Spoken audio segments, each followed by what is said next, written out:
few specific questions for Synthwave. I'm going to end up showing him an incomplete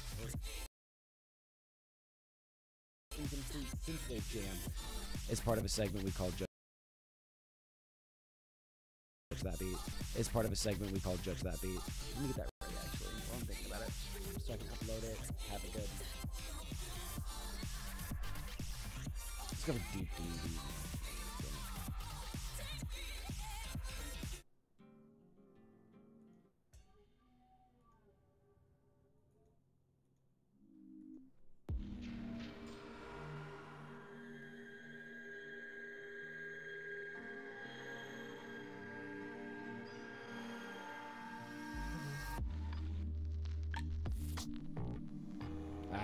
Here we go.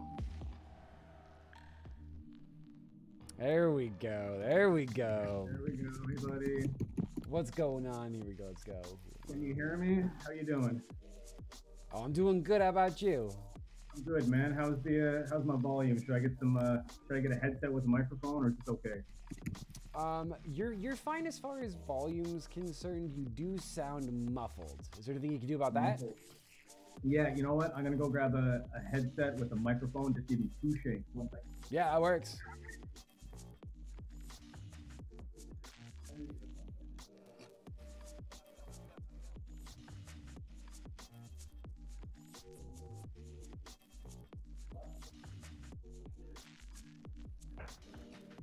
Okay, and I already know that his volume should be working. It's also separate. Let's go ahead and turn on one of my favorite classic things. Type in weed. Normally type, you just come up. Where's my lo-fi? It's like lo-fi music to smoke weed, dude. Yeah, it is. It's like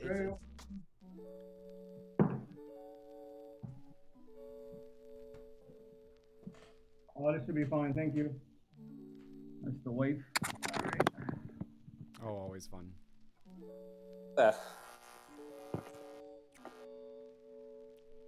Check. Can you hear me? Yeah, it's better. There's a little buzzing at first, but I think we're good. We're good? Okay, there's always something, but we always get there, man. How you doing, man? Thanks for having me on. Oh, I'm doing so good. Thank you so much for being, and if I can just say thank you so much for being so patient with me. Oh, anything, man. Don't worry about it. Us musicians, dude, like, there's always something going wrong, man. I completely understand. So you say us musicians, but my girlfriend says us Californians are flakes, and I'm like, no. No, man. I'm in Canada, and there's plenty of flakes up here. I can assure you that. I forgot to get you I'm gonna get you a SoundCloud, because we talked about doing a bit of listening to some of each other's music. So I put 2 songs on a little playlist, a private playlist just for you and whoever's in the audience. They're 2 songs that will be out over the next couple of weeks, actually. One's a more serious song. One is a less serious song. Let me get that for you. Yeah, please do. I might jump around a little bit with this. you are jumping around on my screen, but it's not jumping around on the recording, so that's freaking perfect. That's really funny. Gotcha. That is jarring. You say you have a few songs coming out in the next couple of weeks. Now, what is your turnaround rate right now? Oh, geez, man. Like, it's a lot. I'm like, I want to do like a 3-song EP every 2 months, and that includes like 1 release, like major release. Yeah. And but 2 songs that kind of go with it as well. Like, excuse me, the last one I did was at the end of January, and that was the Asteroid Ranger, which is the one that you heard. Yeah. That you mentioned that you enjoyed one of the tunes. I appreciate the kind words for that. But yeah, I saved it actually. Oh, thanks, man. Oh, yeah. Actually, like that song that you have coming out now, the one that we were talking about earlier, that one's a keeper, man. I love that one. That bass is sick. But shit. Sorry, where was that? Yeah. So I have a major song again, quote unquote, coming out ideally 2 to 3 months, and then I have less serious songs probably every couple of weeks. I want to have like a consistent schedule, but it's hard, man. You know how it is. But in this day and age, it's like it's a lot of quantity over quality. You know, it seems like it. Well, I mean, not to say that we're not putting out quality, but it's like like when I was starting music, which is a long time ago for me, anyways. I was in bands, and we were trying to do like like an album. We would be happy with an album every year, like a short album. And now it's just I just can't imagine doing that with my old bandmates, like the the way we had set our stuff up. Okay, here we go. Could you imagine nowadays with a band trying to put out a new three-song EP every 2 months with like a freaking band? No, well, especially not now during the coronavirus. Okay, so I just sent you a link. Yeah, there you go. So it's just two songs, one more serious, again, quote unquote, like, take that with a grain of salt, and one that's a little more fun. But anyway, back to your question. Like, I'm trying to have a consistent schedule where I can stay relevant, and that's the name of the game these days. Everyone's putting out so much stuff. I'm trying to with each song, like this part of my journey. Now I'll get to my whole history with music. This part of my journey. We'll get to all of that, I'm sure. We'll get to all of it. Oh, I'm ready, man. Like I told you I'm a talker, man. Like this part of my journey started last year, like at the end of the summer, because I had tried to do like a little marketing business with a friend, and yeah, man. I mean, it's just as much as I could. You know what I mean? I'm at the end of my 20s now, and same. I'll be yeah. Oh, like I'm sure this year. My dude, 1991. 1992. Oh, so you're gonna be 30 this year, huh? Yeah. Just don't say that too loud, man. Holy shit. Well, my partner's a few months older than I am, so I'm like, okay, you first, man. Holy shit. Let them jump that hurdle. Yeah. So I mean, you get it, man. It's like there's this kind of like burning in my heart now. I'm just like, it's not like a now or never. I think that, like, in this day and age, we're kind of beyond like, you got to do it in your young days. Like now, like, because there's so much do it yourself like out there. There's so much that we can do for ourselves. We're not trying to please some industry executive anymore. Like I mean, yeah, that would help, I'm sure, but it's in this day and age, like it's so do it yourself that like I'm not even worried anymore about my age. Like I mean, yeah, that took a lot of introspection and conversations and stuff to kind of get past like my age and stuff, especially when you see like 17, 18-year-olds putting out albums and you're like, fuck, man, I feel like I wasted a lot of time. Well, you know what it is, right? It's akin to my grandfather always telling me at fucking 13 I had a job at the grocery store. At 16 I had 2 jobs and a fucking Mustang. And I'm like, that's cool. That's when jobs were like plentiful and you could walk down the street like you did. Now, unfortunately, their generation, and as much as I don't want to say like anybody ruined it for anybody, but like their generation didn't think about the future. They thought about the now, and they really enjoyed it. They didn't think about us. Yeah, they didn't think about us. I mean, you're in the States, so I think it's a lot more of an exaggerated economy situation. Like I mean, you guys had the baby boomers. You know what I mean? Like like your baby boomers are where our baby boomers get their name, if you know what I mean. It's like we don't have the same kind of generation lineup. Very close, very similar, but yeah, no, you're absolutely right. Like and I don't want to like point fingers either, because it's not like you can't like be like, oh, that generation blanket statement did this, because it'd be incorrect. It's so much more nuanced than that. But no, I know it.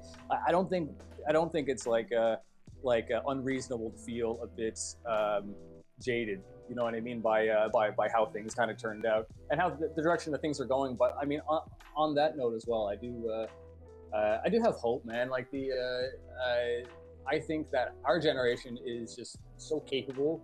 You know what I mean? We're just so able to do so much. The millennial, like the I guess you were like me, we're on the tail end of millennial.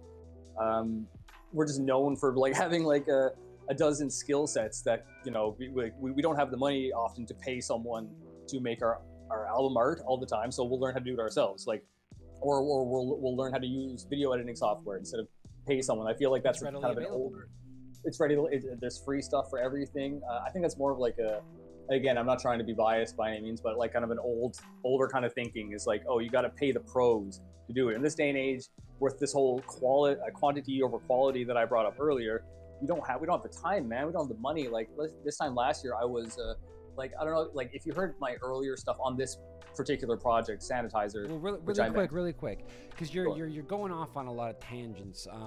We need to have some sort of throughput when we're chatting. Of course, I did want to say something akin to the whole like YouTube degree and all this other stuff I find interesting is I recently was on Submit Hub and I found a gentleman talking about, you know, mixing and mastering services for $40. Mm-hmm. I wanted to poke their brain because, you know, I wouldn't mind doing that myself. Not that I'm a professional, but I give out pretty damn good mixes, you know, pretty damn good masters. You do your own mixes. Oh, I do. I own everything. My man. So, and I was talking to him like, how do you go about getting clientele? And the first thing he told me is 18 years in the business and a degree. And I'm like, you are washed up. You are getting phased out. I just wanted to have a conversation. So it's just so funny. He didn't seem willing to give you that. Oh my God. It's, I mean, well, if I was working 18 years and I paid all that money for a degree, and if he's in the States, he probably paid a shitload for that degree, I would be a little jaded myself. I would be a little, I'd be trying to keep the competition out as well, man. So I would take what you heard with a grain of salt. Of course. Well. Oh my God. It's tough. But with that mindset comes that, like, I had to pay my college, you know, fucking debt, so these kids should have to too. It's like pay my debt. Yeah, we've paved it forward. We've paved the way for people to have an easier time in breaking down these barriers of entry to where someone like me and you could shit out fucking 3 songs every 2 months and arguably become successful because eventually we're gonna get really good at what we're doing just by the sheer volume of what we're putting out.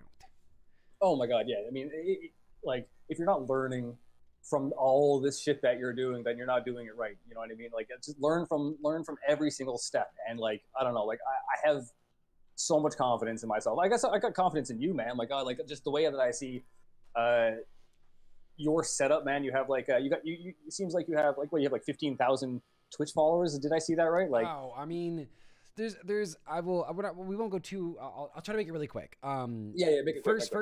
The person Buster Daly is curious if you stream yourself. Mm-hmm. Do you? Do I stream myself? Yeah. Oh, sorry, that's a question. Yeah, I do actually. I just got into it. We'll get to that. Okay, so I'm taking it on Twitch though. Yep. Okay, perfect. So that answers that question. I just wanted to get that question answered, so I wasn't ignoring it. So I've been streaming on and off for 5 years. I have a lot of followers because I was doing okay for a while, but then I got raided by Summit 1G. I went viral for a little bit, and then I got raided by Shroud, and I got raided by fucking Tim the Tap Man, and like all these big people, man. So like I have a lot of followers. I have a lot of old clout. Like people know my name to some degree, but like. It's whatever, you know. It was fun. Okay. It was a really fun experience, but like, dude, it came with so much weight because there's all these people coming in saying like, "Oh, you're that guy that had 30,000 people in your chat. Where they at?" Like, they weren't. Fuck that. They weren't my viewers. What do you mean? They weren't my viewers. I mean, needless to say, I imagine you kind of fished a few viewers out of that whole pond of people. Yeah, of course, of course. That's like.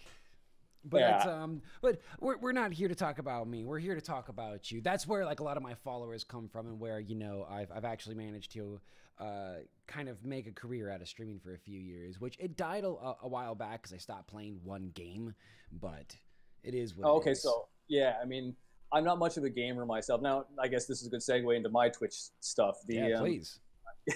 I'm not much of a gamer myself. Like, I mean, I fuck around with some games, you know what I mean? But I'm like, I don't know, like I suppose I could play like Minecraft. I play Minecraft and stuff like when I'm like stressed out, you know. But like what I do on Twitch is I stream my music writing sessions, which you do as well. Like I've seen. So that's kind of, I mean, like a lot of people do it, but it's you know, right now it's trying to be like just like, you know, kind of a synthwave hangout session, you know what I mean? Just you know, I'm chilling, people come by and shoot the shit. Like so far it's been a lot of other synthwave artists, but I think that's kind of the stage I'm at now. I mean, I'll talk about all that as well, like the kind of my 3-year plan, 5-year plan kind of thing. Oh, you got plans? Oh, dude, like to I guess go back a bunch. Like I've been a musician since I was a kid. Like this is what I do. This is what I'm going to do. I've had in my 20s, I've had a lot of adventures, a lot of things that was not music, but I got a lot of shit out of my system, and now I have an open road ahead of me now. So that's fantastic. Like, Oh yeah, like my history. I mean, like I'll get to that as well after this Twitch stuff. But yeah, I have an extensive history. I started this new chapter over this past year of my music career, and so I kind of yet another starting again story. But yeah, no. So I'm on Twitch, just trying to learn the ropes. You know what I mean? I'm trying to figure out what to do. But so far I've been enjoying it. I feel like I'm kind of meant for streaming. You know what I mean? I just really enjoy it. Yeah, I tried it before. I actually tried streaming on Twitch before Twitch had a music section, but there was like some a bit of pushback. Like, honestly, like a lot of people were like, who like I had talked to were like, oh, Twitch is for gamers. You know what I mean? Like, don't. But that was back then. That was a couple years ago. Yeah. I'm not a Twitch. I'm not in like the community per se. I'm still kind of an outsider, so I can't speak to that.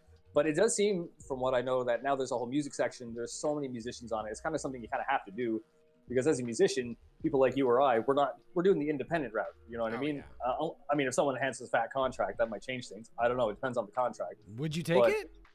It depends on the contract. You know what I mean? I'm no expert, but I mean, there seems to be some shady shit out there. But also, just be like, you know, there's a lot of stuff that I'm not too big on doing, like mixing and mastering, for example. Like it's fun, it's good, but I don't have like the same kind of passion for it as I do writing the music. Like honestly, like my dream, that's why I'm here, right? Like I'm here to do music. I'm not here to necessarily get rich and famous. I just want to pay for my life. I want to buy a house someday. You know, I want to have some investments to take care of my retirement, and I want to pay through that through my music. You know what I mean? Like I know but it's all part of the plan, you know. Like I'll get to that, but yeah, I think that live streaming is something, because so what was I saying? We're independent musicians. We don't have that contract, so we have to connect with people kind of on a more personal level. Hopefully.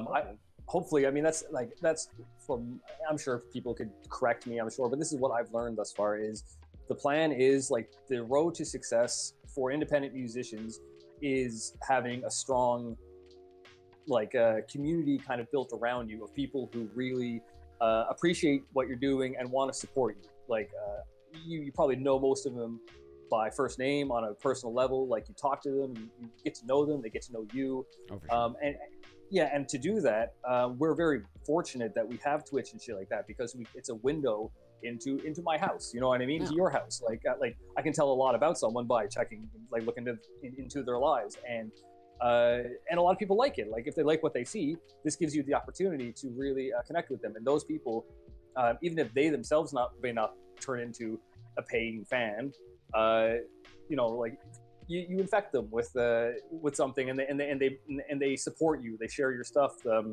Excuse me. They bring in other people, and that you build that community around you.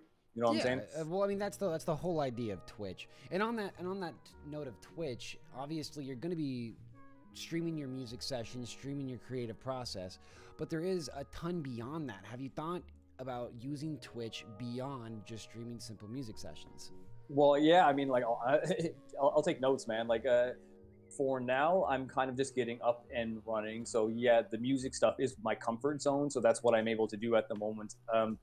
I don't even really have a working camera right now. Like this laptop, I'm starting to renovate a little bit to kind of gear towards my music, but I'm currently using a shitty old PC. And so I can use the microphone and OBS and Ableton at the same time. But as soon as I try putting a camera in it, it just freezes. So I'm working on that. But so I'm within my comfort zone right now, and branching out of that comfort zone. Yes, I do want to start doing other things. And I'll play video games, man. You know, like I want to put on some shows, but I'll do like whatever, really. Like I don't mind branching out into areas that I might not be totally familiar with, like video games, for example. And I know video games. I have been hesitant about it because I know video games have a bit of a culture that I need to kind of brush up on a little bit before I can. I mean, I'm being very vague right now about it, but a little bit, yeah, a little bit, but I mean, like that's vague is my understanding of. Twitch right now.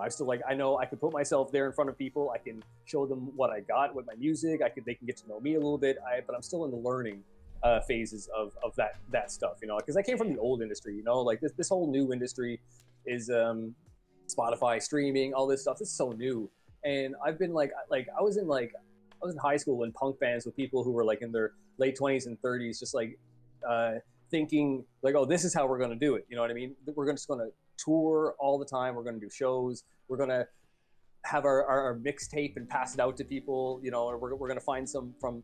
We're going to be so outrageous on stage. We did some like we probably focused more on gimmicks half the time than actual viable promotion tactics. You know what I mean? We used gimmicks. These punk bands that I was in. But anyway, so I digress. That was like a. Yeah, the old industry. Honestly, I kind of miss it sometimes, but like it was a lot of bullshit. There was a lot of bullshit. Anyways, I digress. So why don't we go ahead and get a little bit, you know, we can. It's very interesting because there's a lot of leaping off points that I could take, and I have a bunch written down. But a good thing to think about with Twitch, I would say, is beyond video games and beyond all that other stuff. I think a very unique thing that we have right now with our social media is the ability to show that we're more than a musician, right? Something that nobody's ever had before. This ability to like get that to kind of like sneak behind the curtain of like some of the music that you may find, some of the music that you may love. But on that note of music, and you make synthwave music, and that by itself is such a new and old genre at the same time. Why synthwave? Sorry, why synthwave? Because because I love it. That's good.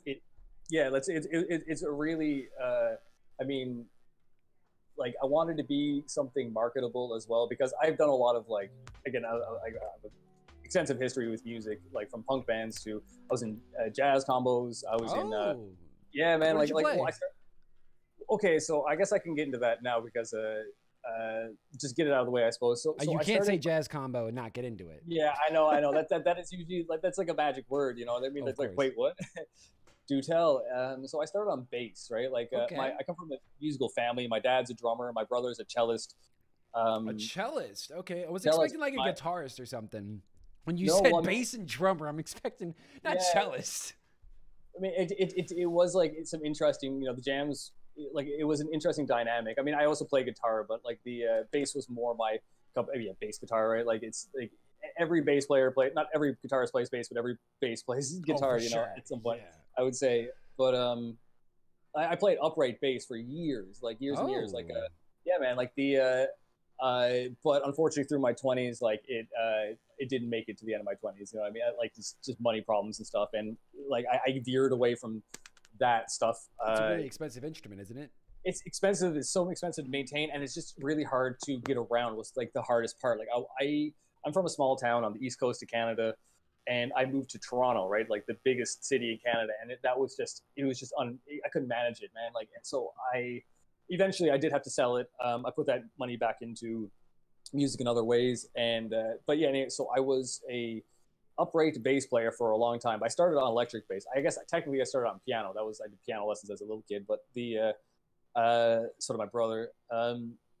Yeah, so I played electric bass starting off, and I took jazz lessons when I was a kid, and then I moved to upright bass, and I was the only upright bass player in my high school of 1,500 people.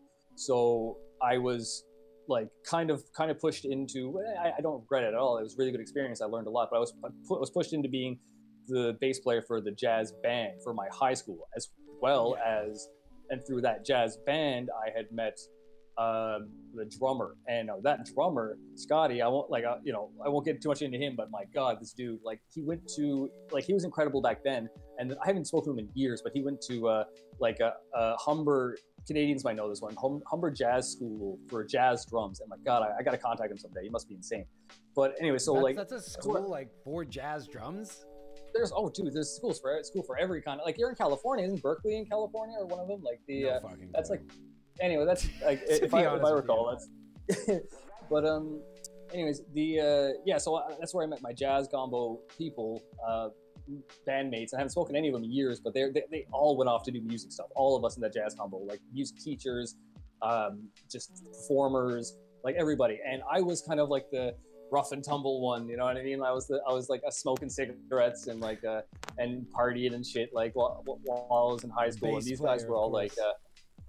Well, yeah, I know that was the joke. And I was in a Rush cover band with these guys. Like, I don't know if you know band Rush. Like, it was. Do I know the band Rush? Okay, Come on, man, okay, guitarist of give me a break. 17 years. I know Oh, Rush. okay. I didn't know that. That's actually cool, man. That's like after another time, I'll talk to you more about your guitar history. Like, I'm actually intrigued. But yeah. Anyway, so we were in a Rush cover band. That was cool. We did lots of like variety shows and shit.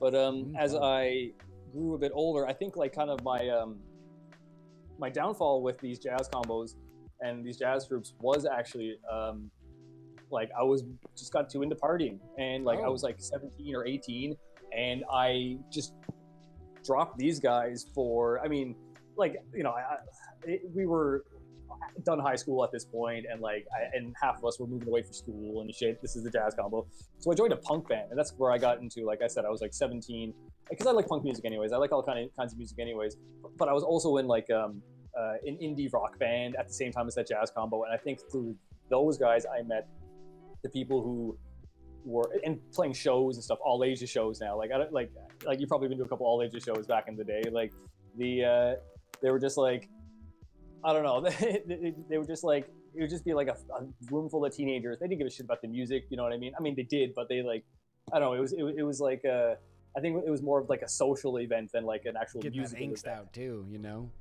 Yeah, you know what I mean? Gotta get that angst out. And punk's good for that, man. Yeah, it's good for getting that freaking energy out. Drinking whiskey in the back alleys and shit because you're underage and shit, like that kind of stuff, you know? Yeah, you need somewhere to do it. Well, yeah, and yeah, so I joined the punk band, and that was amazing. That was an amazing experience. Like, that was like how I got, I mean, I know in the States it's like 21 to get into bars. In Canada it's 19, and actually it's 18 in the province that I'm in now. We're getting a bunch of feedback, my dude. It sounds like like wherever the mic is like clicking a little bit. Maybe. You know, is that better? It's fine. Is it fine? Is there something I should do? Like, no, it's cool. It's cool. Okay, I'm not sure. I'm not sure if like twisting around was like making some clicking noises or not. That that was like I'll stop doing that. Hey, sometimes we can't help it. You seem like a fidgeter, just like me, man. We got a lot of nervous energy. Oh my god! Like I can't even read without like ripping a page sometimes. My god. Yeah. Okay. So like, have you ever gotten a fidget cube, man? Have you ever played with one of those?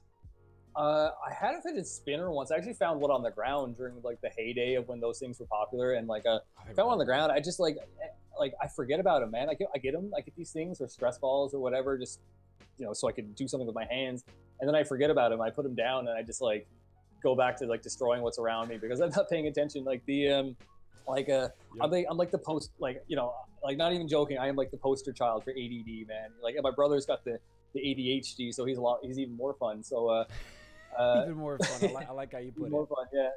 But he wails on that cello, man. Holy shit, he's really good. But anyways, so the punk band, I know this history is obviously just kind of all over the place. So like I might go in, obviously. Yeah, I go into tangents all the time and shit. But yeah, so I joined this band. We were in our small town, and it was pretty cool. Like I was getting into bars early. Like if I don't know if it's still like that. Probably not, because a lot of places got in trouble over the years. But if you were like 17 or 18 and you had an instrument with you, like they wouldn't even ask. You just walk in, pretend you you own the place basically. Like you walk up with the band. Classic. Yeah, you just don't go up to the bar. Like if you're that young, just like send someone else. Just don't make it awkward for people. You know what I mean? But anyway, so we were going to that we all moved to Toronto, as I said, to one by one. One like the singer got like a modeling contract at the time, so he was doing well. And one by one, the rest of the guys moved up, and then I was like just turned 20 at this point. I was in my small town. I was like, okay, what am I going to do? So then I moved to Toronto, and then we toured around, and then we had this cool punk band, man. We played some pretty big venues, like for what? some fun acts. Like I don't know if it's okay. So they're in Toronto, right? So like I don't know if you know anything about Toronto, but like you might have like the Opera House is this one place. It's huge. Okay. It's like this. And when I say huge, I mean like literally like the physical place of the size of the place is massive. Like it's like you're on this stage that is just incredibly big. So you look so tiny. The crowd is just like like the place is so big, so the crowd looks a lot smaller than it actually is. That's the beauty of these small bars. Like like having 10 or 20 people in these small bars, like that's enough, right? But like it just looks so awkward sometimes. But So you've actually you have a lot of experience touring then, like. Yes, man. Oh yeah. Like and now I wasn't a useful part of the crew, and though when I was 20 or 21, I'm not going to say that I was now that I'm the age of what the other guys were, I feel kind of bad a little bit about my just they would be like booking shows and doing all the legwork, and I'd just be like not helpful, and I'd show up to practice most times. I would be late to shows. Me and the singer would be late. Like the drummer and the guitarist are like, "Oh my god, we have to go on stage now." Awful. You're awful, bro. Oh yeah. No, back then. That's back. I'm good now, man. I promise. I'm good now. Well, you're a one-man band now, so it don't matter. But. Oh yeah, no. I think that's part of it. I honestly I've been with a lot of bands, but I in those days I didn't really learn how to be a good bandmate. And honestly, for the sake of other people, I probably should stay alone for a little while until I learn how to properly take care of myself, and then I can work with other people a little bit better. I haven't even done that many collaborations in recent years. You know what I mean? I used to do all kinds of collaborations, bands would we'd swap guitarists for a night or whatever, and write a couple extra songs, and that I was from a community you know what I mean, the province I'm from, you probably never heard of it before, but now that you've heard it, you might hear it again. Newfoundland. It's Newfoundland. I know Newfoundland. Oh, cool. Yeah. I mean, everyone's got their own way to say it, but it's on the very most eastern, cold, isolated part of Canada.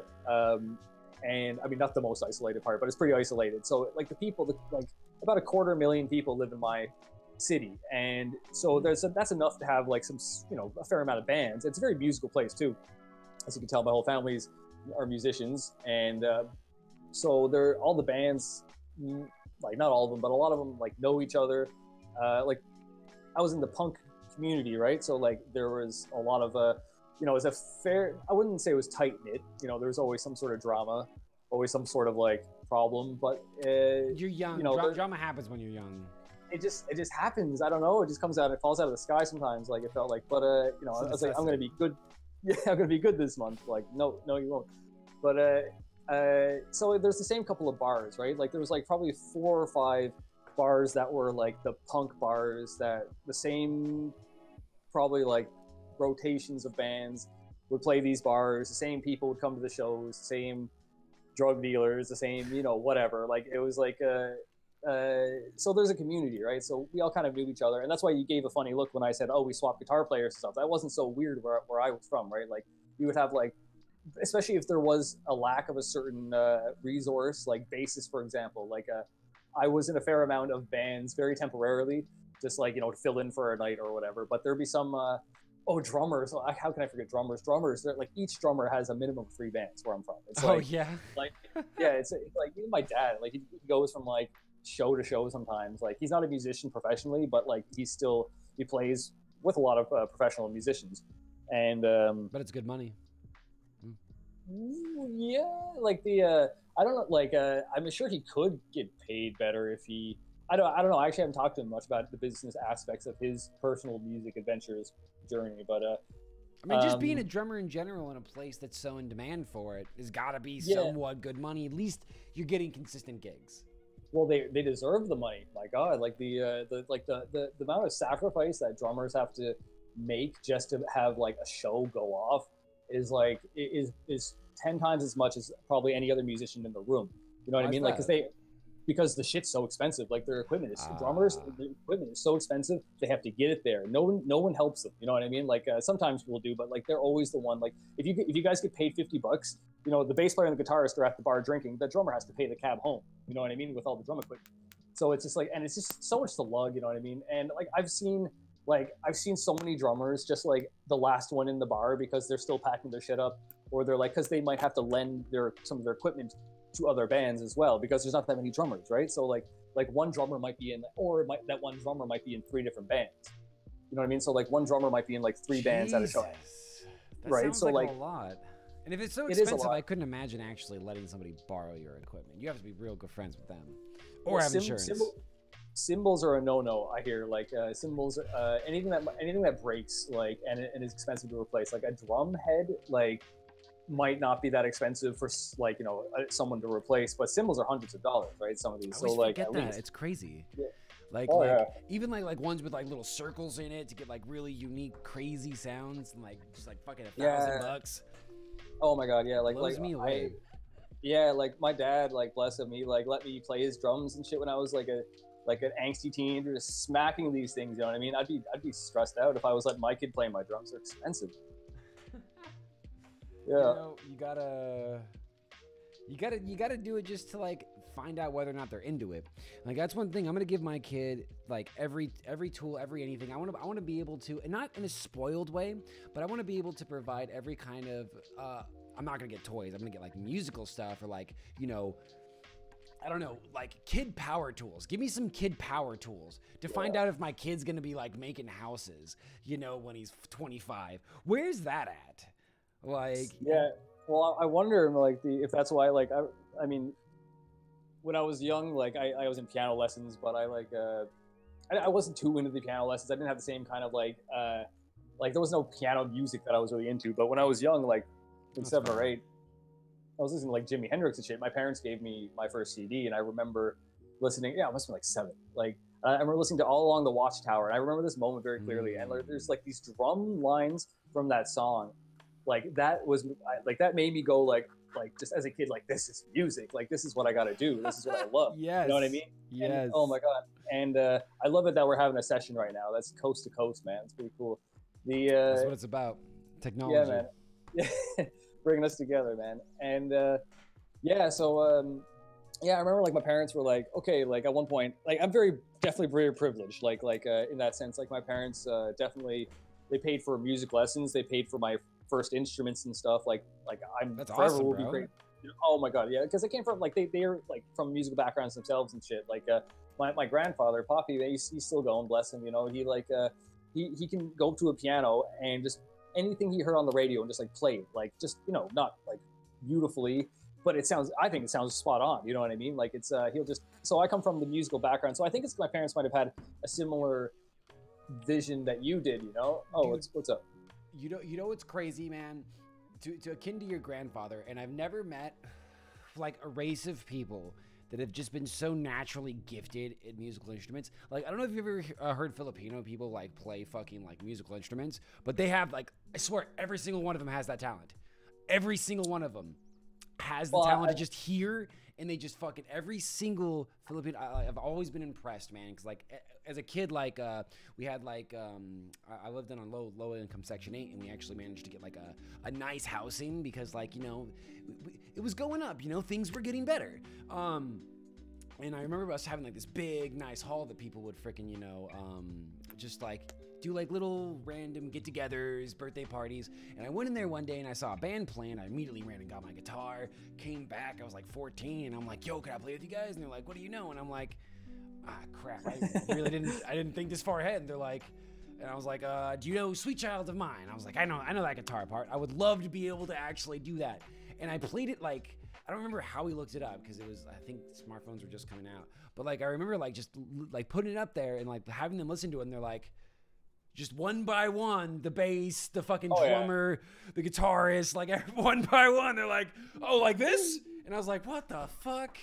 I was like, what the fuck? That reminds me, Newfoundland, where I'm from, it's very musical place. Oh my god, like everybody does something. Like if we joke, like everybody and their dog plays at least guitar. Everybody plays at least guitar in Newfoundland. It's hilarious. Or something along those lines, guitar or piano, or they whistle a tune. You know what I mean? It's just, I think it's like one of those points of pride of our like kind of like isolated culture. You know what I mean? Just like Newfoundland, we're friendly and we are very musical. That's what tourists always say. Oh, you're so musical, young man. You're always so musical in Newfoundland. That's a good thing to be called. That is a good thing to be called. Yeah. This has been really interesting. I gotta say, we've already kind of casually within 40 minutes already. We've already casually just crossed off a bunch of my questions. And I really wanted to, because you said you were a talker, I wanted to see just how you would kind of string together, with a little nudge here and there, if you would string together a lot of those things, and you did. It was beautiful. Yeah. So you keep talking about Newfoundland being musical. Would you say that Newfoundland actually has a lot of inspiration in how you write your music? Or does it give you inspiration? Newfoundland itself, like, it definitely gave me the community and the resources I needed to flourish as a musician. Like, it was just definitely the encouragement at every turn, as from my parents early on. I'm very privileged to have such parents. To my teachers, I respect you knowing your privilege. That takes a lot of. Very. Yeah, I mean, gotta be aware. but yeah, the my teachers, my like neighbors, my just friends and stuff. Like, everybody was rooting me on. I mean, everyone's rooting each other on. I come like so until nice. until you get famous and everyone hates you. Like, not that I'm there, but that's that's just one of that is one of the things. Like, we got one of those we'll say like a crab bucket. That's what we used to call it, right? I think that once you start to like, you move to the mainland, because it's an island, right? Newfoundland's an island, so you move to the mainland. And this is just a joke now. I'm completely over exaggerating. Newfoundland is actually like a very supportive place to each other. But sometimes you go away to like, go to the big city, and people just kind of assume that you're like, oh, you're big and rich now. You know what I mean? Like, bitch, I'm a fucking guitar player, man. I don't got money. You know what I mean? So it's like, or like, like, oh, you're coming from Toronto. Where's your nice car and stuff? You know what I mean? But it's, but it's I'm joking, of course. Like, that's not the norm. That's just that's sometimes. But it's happened to you, right? Which is interesting. It's happened enough for me to be able to awkwardly tell it as a story in an interview. fair, which we're experiencing right now. I'm from LA. Well, I'm actually from Simi Valley, but like I've born and raised in California, to where everybody's cutthroat. So it's really nice to like hear that there are places out there to where they're just supportive, creative, and thriving with each other, and nobody's worried about whether or not someone else is going to get there before them. And that's just so nice. Well, I wouldn't be that generous, but okay. Maybe I'm dating myself with that, but like, if that does happen, you probably wouldn't hear it. Like, I do, from my understanding, like, I think Californians are very, or like Americans are in general are very like, they don't keep secrets in the same way. They don't like, they don't bullshit around. You know what I mean? Yeah. Like, they might tell you more likely if they don't like something, or if they like something. Like, that's based from my experiences. Like, I'm not gonna say anything more than that, because I don't want to make vague, sweeping statements about people, of course. But never. I do appreciate. It's never a good thing to do. Never. But I do appreciate that. Like the honesty that I do get from a lot of Americans that I talk to. Right. Like, there's not a lot of I like that. Like, fuck that guy. You know what I mean? Not as much of that. But I'm sure there's plenty of that, because there's so many people there. Like, there's more Californians than there are Canadians. I think that's interesting. I always forget how spread out Canada is. And I know it's not spread out, it's actually condensed, right? And then like there's a lot of Canada that's not fucking occupied. That's what it is? Oh my god, it's so much just like nothing. So much. Speaking of Canada and LA and all this other stuff, you're in Newfoundland. Is there a place you would rather be? Well, no, okay. No, I'm in Montreal now. Montreal, like, okay. I wasn't sure. Yeah. Like, I lived in, like, I grew up in Newfoundland. Like, my parents are from there. My family's from there. I lived there until I was 20. And then in 2012, which is a long time now, it feels like, I moved to Toronto with the band. And then I moved from Toronto to British Columbia. So I was on the West Coast. I was PST for a little bit. Like, I imagine you know where BC is. So I was in British Columbia for about a year, and then I moved to Montreal, and then I was in Montreal for a couple of years, and then I moved to Paris, France, and then I moved to Paris. Yeah, I lived in France for a year. I was a guitar teacher. I'll get into that. Don't worry, I'll talk about that. So I went from France with my partner. Like, I met Lily, my partner, here in Montreal back in 2015. Then we moved to Paris together, and then we came back, and I've been here ever since. So now I'm in Montreal. Montreal's my city, man. Like, you know, Montreal is where out of everywhere I've been, I feel the most at home here. It's the most supportive, I think. Newfoundland's very supportive, but it's just, you know, it's a small town. It's not really where I'm going to make it happen. I don't think. I mean, you can make it happen in Newfoundland, but it's just not where I don't think I was going to make it happen there per se. So Montreal, the second biggest city in Canada, and it's also I do speak French. I speak French, yeah. But it's like I mean, I am an Anglophone. I'm not completely fluent in French, but in Canada, you do French in school. You have the option. I say most of Canada would have this as an option to do most of your studies in French to begin with, right? So like, and that's what my parents put me in. And at the time, I friggin' hated it, but now I'm very grateful because I live in Montreal, which in my opinion is the best city in Canada, and I'm able to live here without like any real barriers. You know what I mean? Like, there's a lot of French in Montreal, I'm assuming. Oh, it's like Quebec City. Okay, so I'll give you a little rundown of it. Like, so. Oh, my homie lives in Quebec. Quebec City or Montreal or just the province? The province. Quebec. Okay, cool. Yeah. Oh, yeah. Okay. I don't know much beyond that. Well, because if you say Quebec, you could mean the province or the city, which is Quebec City, which is the capital, I think, of Quebec, the province. No, yeah, he lives in Quebec. Yeah, that one. The city. Okay, yeah, right. So yeah, that is a beautiful place. So Quebec, the province, as you know, is the French province of Canada. New Brunswick, its neighbor, is bilingual. But so anyway, so Quebec is French, beautiful. I love it. Like, it wouldn't be Canada without it. I wish there was more, I guess, like cooperation, I guess, between English and French. But I'm not even going to touch on that because that's not I'm not going to comment on that. That's not for me to comment on. I don't think I haven't assimilated myself enough yet to be able to take part in those discussions yet. Someday, but hopefully. But yeah, so I'm learning. Like, it's very important. I love Montreal. I love the people of Quebec. I love Canada. So I think it's important to do my best, at least, to try and learn French, right? And again, like, I was in French immersion as a kid, so I have like a background in it anyways. And then I moved to Montreal, but I've always met people who were French language first, all over Canada, right? Like so I've always had people to practice with. And then I moved to France, and I think when I moved to France, that was like, okay, I should really like clamp down on this and really get my shit together with French, because when I was in France, I did really well, actually. Like so how I did all right in France was so to a little backstory to that, I busk a lot. Like, busking is obviously like you play guitar on the street and like you make some money. That was my main source of income for a while, actually, at various times in my life. When I was in BC, I was busking. When I was in Toronto, I was busking. When I was in Montreal, I was busking a lot. Like, I was playing in metro stations. I was playing on downtown on the side of the road. Like singing as well, or what?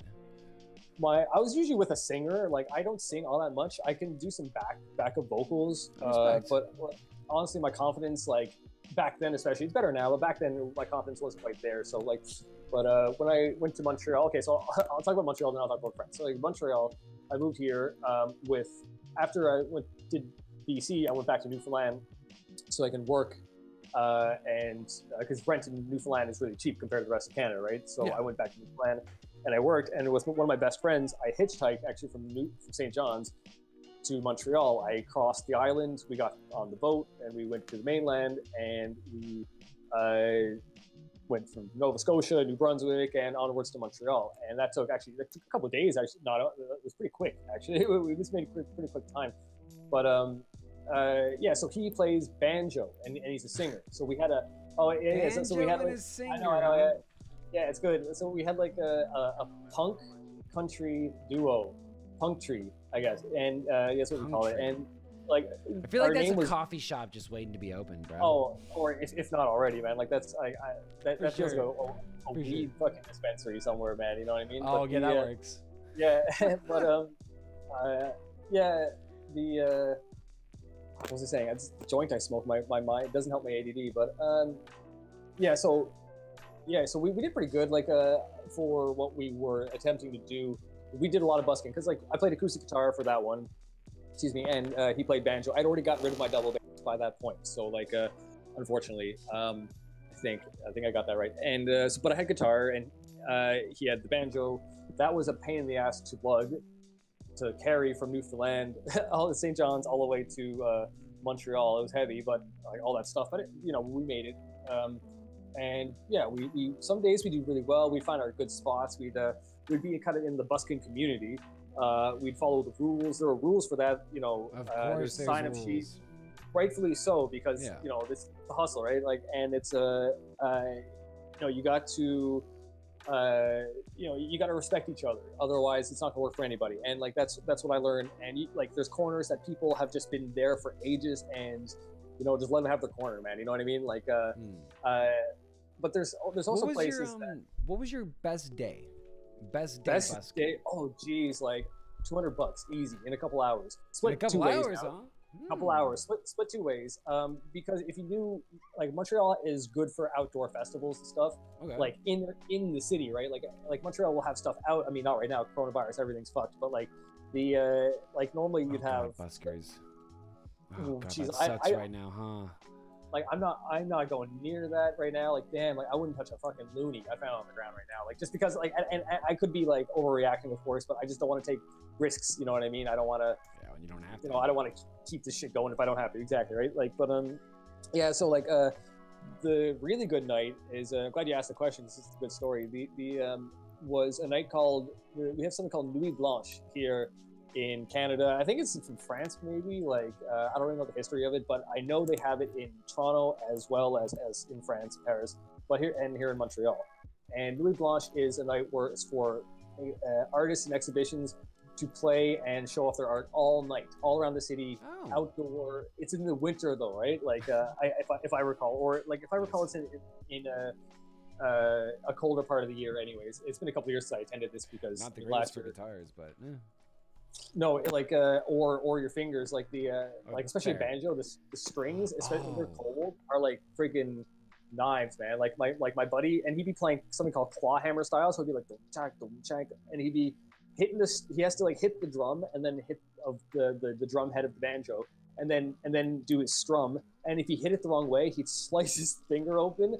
I knew you were gonna say something like that. I was thinking about it. And this is how, this dude, this dude is a trooper. This guy, you can't kill this guy. Like, and like this has happened to him in various places, in various cities, various temperatures, and like there'd be like blood on his banjo, and he'd be like, "No, I'm good, man, I'm good." I'd be like, "Okay, man, keep going." And people would like respect that, and they would throw in like, but people it'd be like 2 a.m. almost. People would be drunk, throwing $20 bills easy. Now, our Canadian dollars is not as much as your U.S. dollars, but you know, it's still quite nice. Close seeing, enough. You know, it's close it enough, really like, is. You know, I mean, you get the same feeling, I'm sure. Like, yeah, Oh, yeah. someone, but because we have a lot more coins, we don't have dollar bills, right? So, like, I've always wondered how Americans busk, because dollar bills must go poof in the wind sometimes. Like, I can only imagine. Because we don't get bills that often, right? We usually get coins, right? Like, people will throw in their pocket change. And we don't have dollars, we have loonies, right? Or toonies. We have $2 coins as well. So, Is it really called loonies and toonies? it's yes, No, like fuck off. yeah. No, man, that you can look sounds that like up. I'm Like, you know- walking into like the Looney Tunes, dude. I'm walking into Who Framed Roger Rabbit? Well, you Yeah, know. no, well, it's just how it is, man. Like, I can't explain it. Like, That's great. Yeah, so I think it's named because the loony is a bird, and there was a loony on the loony for a long time, and I think the toonie is just like just came about as a result of that. But yeah, so busking in Montreal, you get a lot of coins. So like if you get bills, that's awesome. But the first thing you got to do, because Canada's windy, well, like, I mean, Canada's huge, but like everywhere I've been in Canada is windy. Like, so I can say that Canada's pretty windy. The you have to weigh down the bills with coins, otherwise they blow away. So I've always wondered, like, what do you do if you don't have coins? You know what I mean? Like people in like Chicago must be chasing after their bills all day, They have trying to. to bust. They have to. But okay, so where was I? So and again, but no, you've been doing a great job of keeping clients, so I appreciate that. Like, that's something you have to do. That's like debatable. the last interview I had, like I drank a shitload of coffee because I was like all nervous and shit. But I think I'm a lot more geared down now, and I can only imagine like you did a great job, but like that poor dude, like I think I'm a lot more chilled out this time. But yeah, so like when What I was the interview for? Oh, like this fantastic show, like like it's German. And he's German, so I don't want to like mispronounce it, but like Megalomodas, I think is his him, and he's a musician himself. Great music, and great guy. Like I met him on Summit Hub actually. Like he liked my tune, like Hot Pipes. I don't know if you heard any of my like the song I put out like in 2020 on my Spotify is a bit more industrial, and he does like some more industrial music, and he liked that one. So he was like, hey, like you're in Montreal, like I do a show. Do you want to do an interview? And shit. And he was, I was like, yeah, awesome, man. Like he was a really cool guy. He'd been to Montreal and he really enjoyed his time. And yeah, he's a really nice guy, really good show. But I was like it was in the morning because he's in Germany, so I didn't want like to be accommodating. Obviously, like it was earlier at my time, and I didn't have enough time to kind of, I guess, get comfortable. So I like slammed the coffee and like I just gone. And when I was listening over it, I was just like, I could see like the vein kind of pulsing in my face and shit. I was like, oh no. Like, but he's a great guy. Like, I would, I'll send you afterwards. I'll send you some information on him so you can check out his show. Like, sometime. I would recommend anybody if you're into, like his playlists and stuff are a lot more industrial. I think some of your music might be a hit with him a little bit. So we'll talk about that. We'll talk about that later. But anyways, I digress. So yeah, so Montreal, and again, stop me if you have any questions or if I'm. Oh, I mean, I got a ton of things. Actually, right now, what we're gonna do, as Sam has just joined in here, saying hello. What's going on? Do you have the chat up at all? Talking to me? Yeah. Do you have the chat up at all? Oh no, I don't.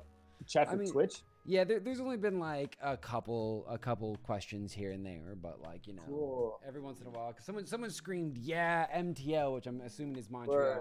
And thank you so much for the follow, Wood. I saw that. We don't keep alerts on because I want to make sure my attention's on the people we're talking to. I'm gonna be okay. Like I'm gonna get up. Okay. The feedback's gone. We're good. So we are in an hour into this, a little bit over an hour. So I actually want to take that playlist that you sent, and I want to show the viewers here, whoever is here, the music that you make, because we've been talking about the fact that you make synthwave. We've been talking about kind of your influences and what you've done in the past. Before we get into this, actually listening, how long have you actually been producing, like being behind the box instead of like the other way you've been doing it for a while? Well, on and off since I was 18, but I never I didn't take it seriously until at the tail end of when I was in France, which was 2018. I had the GarageBand. Jesus Christ, GarageBand is what I used back in the day. Now, I had a friend who had a laptop, a MacBook, and this is another rambly ass story. So if you want me to get into it now, I can talk about it after the playlist stuff. But to summarize, 18, so about 11 years ago now. Oh my God, I started producing, but I didn't start really doing synthwave until about a year and a bit ago. I actually started doing more so vaporwave because I'm a big old stoner. Vaporwave, okay. Yeah, so like vaporwave was more my speed that summer, I guess. So like my brother recommended to me vaporwave. He really liked that Macintosh Plus album, which I just can't stop listening to this day. My God, and that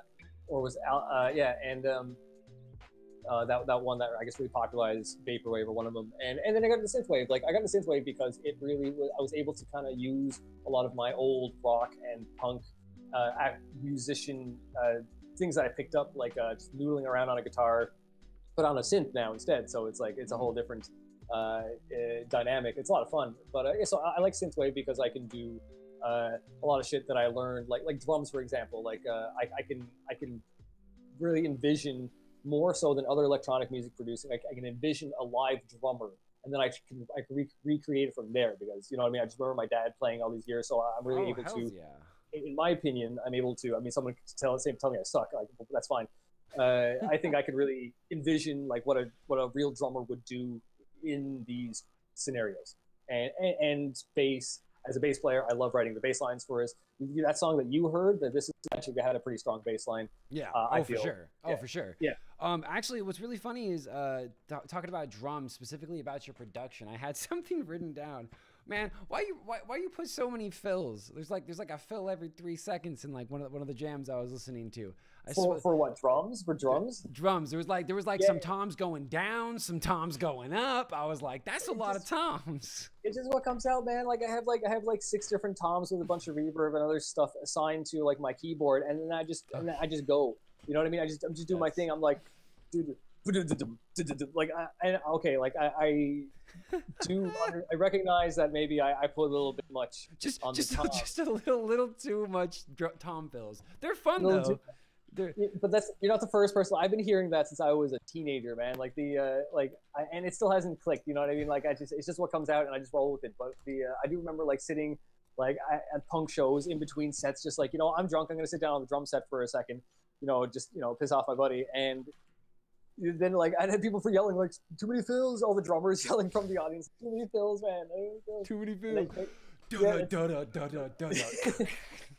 That's usually when I'm like, okay, you know, I'm gonna stop now. I gotta put the sticks down and get the hell out of there, or embarrass myself further. That's too freaking funny. All right, well, I have your coming soon end of February playlist pulled up. I'm not sure if you want to listen with us, but I tend to. Ooh, that's the mic. Is that what I'm doing? That's a lot of buzzing. Yes. You just catch me. Oh, okay. So that's okay. Thank you for pointing that out. Now I get what I. Oh, dude, I totally get it. I'll do this. I'll like eat my fucking soul patch. Sometimes I'm like, why am I eating my soul patch? I just like, oh my god. I would totally try to eat the mic. Oh Jesus, like it's good that you point that out, because that was going in that direction, man. Holy fuck. Oh, I felt it. So yeah, I have the coming soon end of February. What I like to do is I like to count down 3, 2, 1, 0, and on 0 we play. If you wanted to join us. Join you how? Like what do you mean? Oh, on your coming soon end of February playlist you gave to us that you wanted to show everybody. Now, is this for the segment? Do you mean... Boom, sorry, Judge That Beat, where we're going to go ahead and listen to your unreleased tracks? Is that what we're doing here? If that's what. Oh, you're breaking up. No mic. I can't hear you. Are you serious? Yeah, I can kind of hear you now. You can hear me now. Ooh, that's bad. Ooh. No, we're good. No feedback. No feedback. Are we good? Yeah. Okay. The sound quality went worse. Do you want to like maybe like try putting that in again? I'm gonna put it on. Yeah. So this has been fun. I absolutely adore doing these so far. They have been so. I just love people. So you know. How are we doing? Pretty feedbacky. Okay. I don't know what the difference was. We've been fine for an hour. I mean, there was a little bit here and there, but it wasn't as bad. How is it? Oh, okay. It was kind of better. It's kind of better. Okay, so why don't you play the two songs? This is fine. And this is okay. Play the 2 songs, and I'm gonna go see if I have another chord, and we'll see if there's something we can do about that. Let's is that do cool? It. Yeah, that sounds good. Play the songs. I'll be right back, and maybe we'll see if we can resolve this. Sounds perfect. All right, buddy. Cool, man. So here we have 2 songs, Long Way from Earth and Space Pirates. And I'm always curious because, to me, Synthwave is a really cool genre. I think it has a really nice place in just kind of where we're at right now, right? And what I mean by that is that, like, we need a lot of music to do the background stuff. We need music for, like, soundtracks. We need, like, a lot of different things.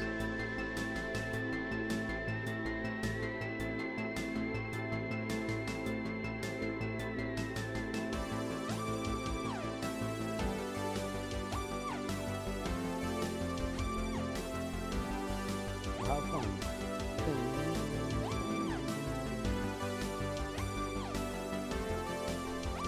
Is that a double?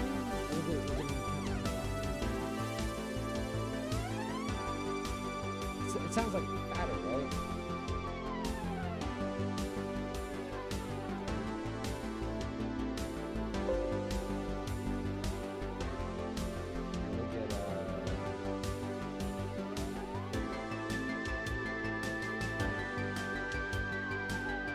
a good artifact in a second.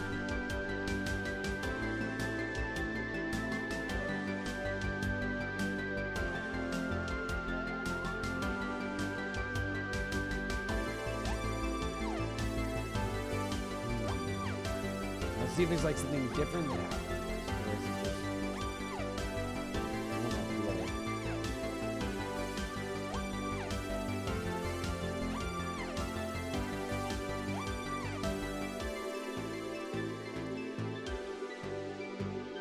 Here we go. Okay, here we go. This is something different.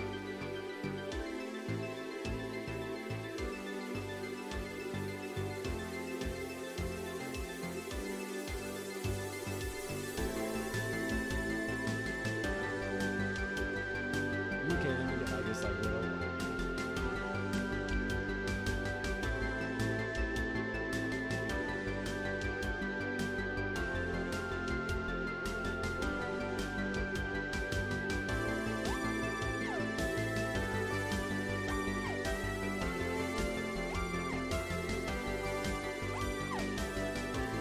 It sounds like a teapot. It sounds like a teapot went off and back. Yeah. Can you hear me now? Yeah, that sounds a lot better. Oh, okay, cool. So yeah, honestly, I just took it out and plugged it back in. I have something else, Perfect. but it's like whatever might work. No, this is working fine. This is perfect. Go. Yeah, that's good. Okay, yeah. So like, I'll talk briefly on those songs. I could actually hear what you were hearing. I think I heard the end of the teapot sound that you pointed out. Yeah. So coming soon. Here, my first question is: does Synthwave, is Synthwave just a back and forth of A and B, or is there like what I'm used to in most music is there's a combination of the A and B, but then the next time the A comes in, there's a bit more of a variation, or it's a little bit more intense, or there's something stripped more away. Which I did say in the second, like around the third half of the like the last part, like you did go into a new drum beat, and you went into some new things there too, which was interesting. Well, I mean, that could just be a personal choice. The like synthwave is very broad, right? Like there's a bunch of like, and I'm not going to pretend to be any sort of expert on it. There's people who have been dabbling in synthwave. They like I would call some people experts, but I'm not that.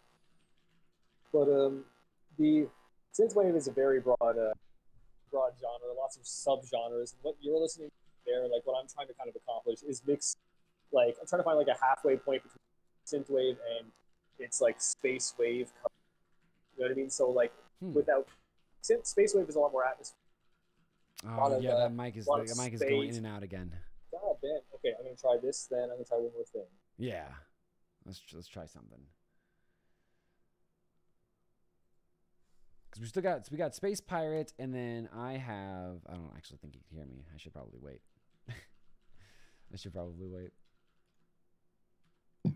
What about this one? Okay. Yeah, I can hear you. It's interesting. Is it a little robotic or anything? Like will it do? It sounds a little muffled. You might want to like maybe like hold the mic up closer to your mouth, maybe. See if that helps. Is that the mic right there? I got the mic in my hand. How's that sounding? The audio is not coming from that mic. I don't know where it's coming from. Maybe that mic doesn't work at all, and it's just straight up.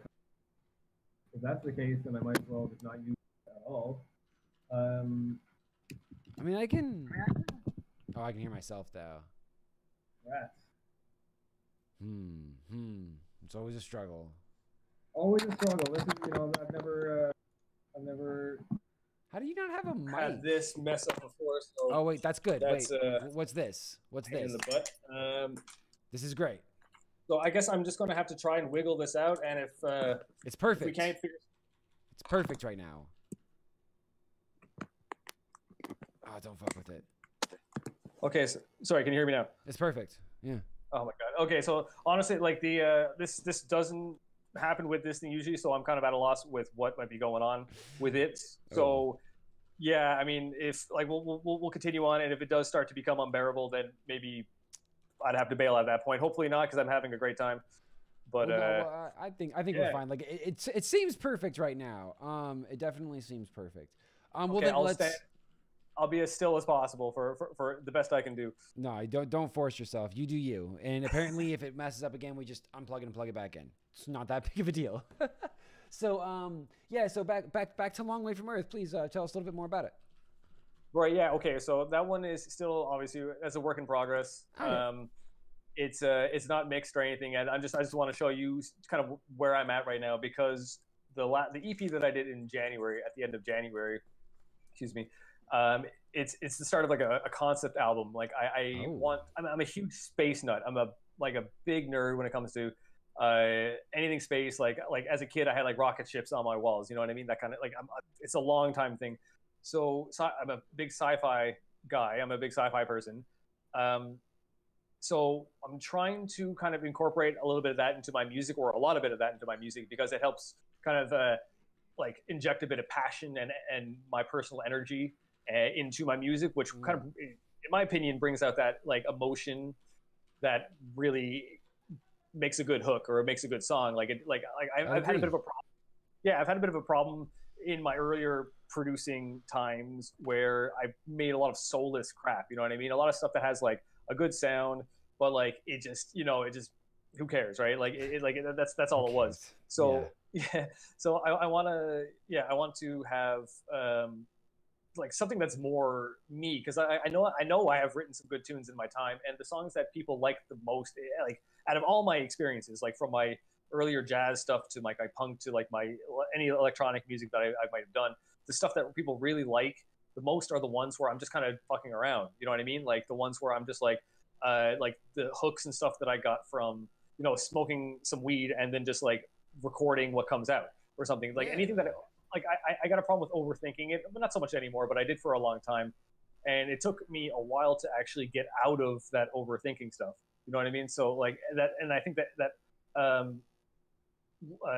just trying to sound as perfect as possible kind of took away like any sort of emotion or spirit or like, you know, good feeling out of my music. So back to the concept of this album. So like I'm like and this kind of ties into my schedule that I talked about earlier. I want to release a couple of EPs over the course of the year, every 2 or 3 months, and those EPs I'm going to like each of them are going to tell a little bit like another chapter of the story. Now, like the first EP in January, I released each of those songs over January, and they all have a bit of a story tied to them. Like now, so the concept of the album is going to be about a dude who lives in the year like 2150. You know what I mean? Is a guy. It's in the future, like sort of near future, but like enough so that, you know, I could be a little more creative with like the technologies and stuff. Like the retro future that synthwave is, right?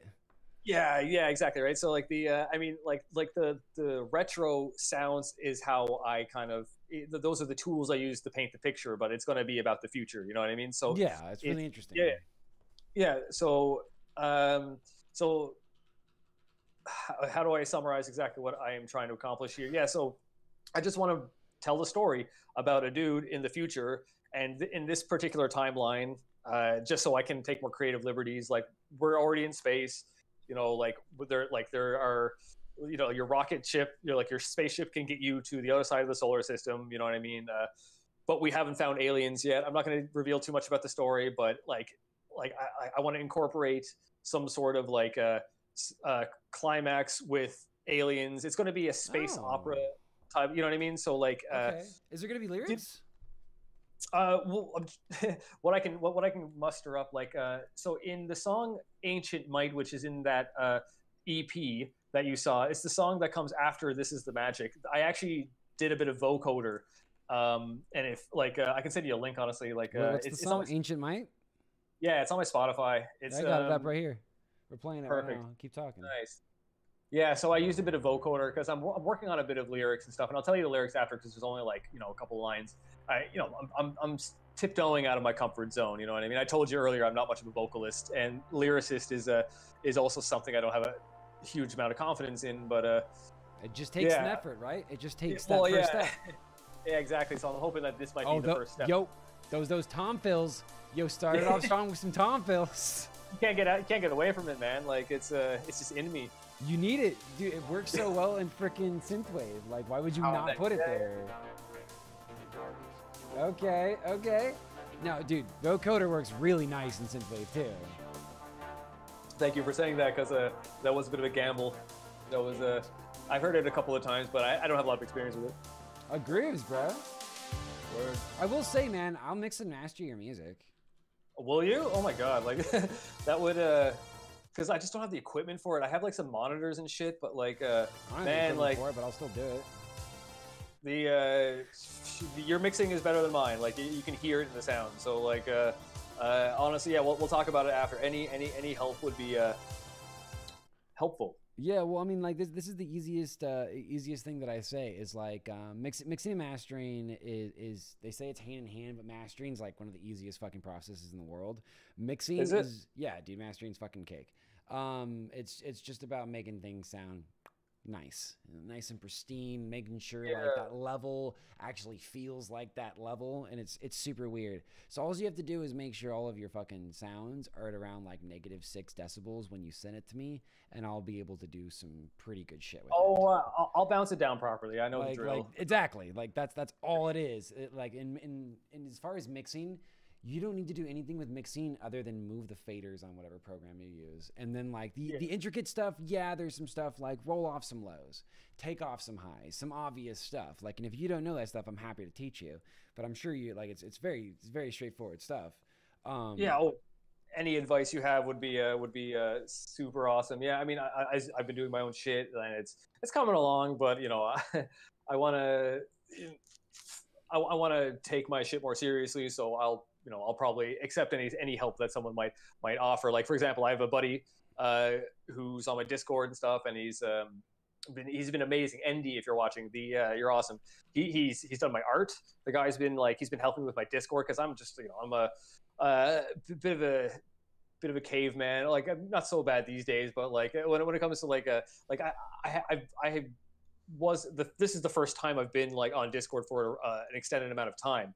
Like, it was making my own, you know what I mean? Like, I've had an account before just for like, just to find like, I don't know, like hockey fans or something to talk to. I didn't really care too much. Yeah. But like, and again, as I said, I'm not much of a gamer, so I always figured it was for like gamers and stuff. But now apparently musicians all have it and shit. But anyways, my point is, yeah, like at this emerging artist stage, like take all the help you can get. Like, anyone who's listening, holy shit. Oh, absolutely. And I'm the type of person that really wants to, I have my YouTube degree, so the only way it's ever going to get even better is if I do not only my own music, because I'm going to be subjective in what I want. But if I'm doing a project for somebody else, then I can be like, well, what do they want? What do they want in this master? How am I going to make it sound what they want? And obviously, I'm not asking for pay, and I want to make sure that's known here in front of everybody. Like, I'm not asking for pay. I'm asking to let me master your music because I want to get better. And I think this is I appreciate the offer, and I take you up on that offer, and I will take it. We'll talk People about say it, that, and then they don't send me their fucking music, and I'm like, all right, I'll just keep doing it to my shit. My shit sounds dank. Like, how I want to make other people's shit sound dank. Damn it.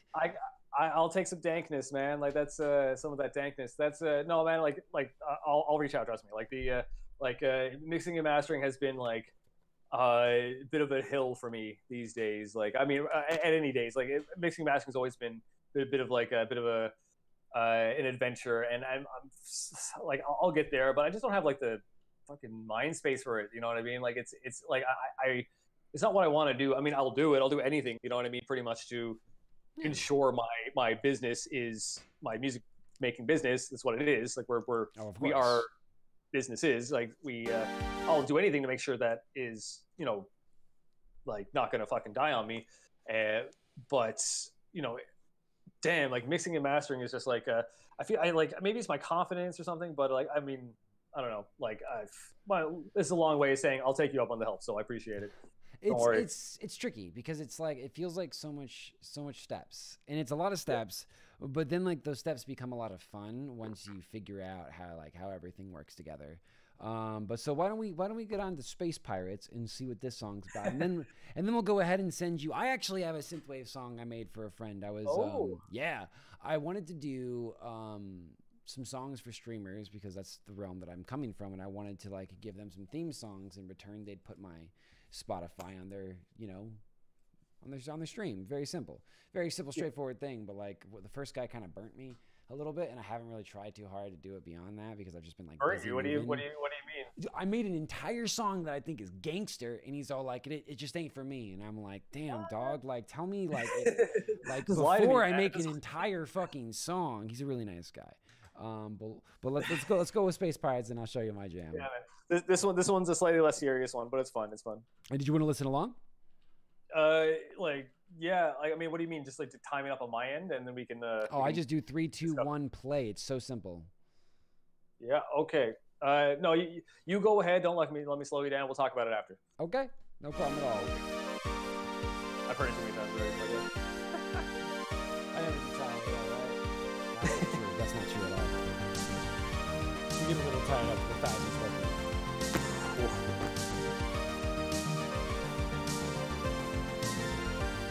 Always like, I find it interesting how much arpeggio the bass lines have.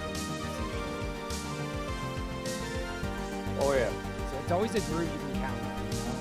Some straight like 16s, 4s. Yeah, you just get that good sound, get a good chord progression, slap an arpeggiator on it, and away you go.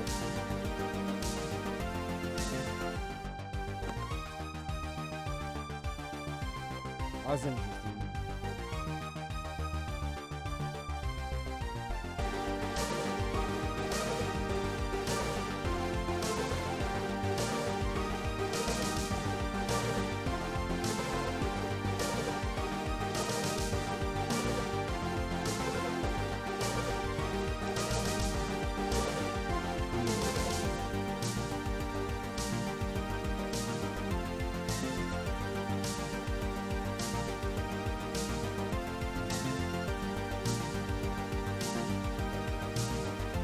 I think the picture, by the way. So big. I was like, that guy's weird. I'm gonna follow that guy. This the one on my face, like that one? Yeah. With the fucking goggles. Yeah, my brother just whipped that up, and he was like, "Oh, we're never gonna use that."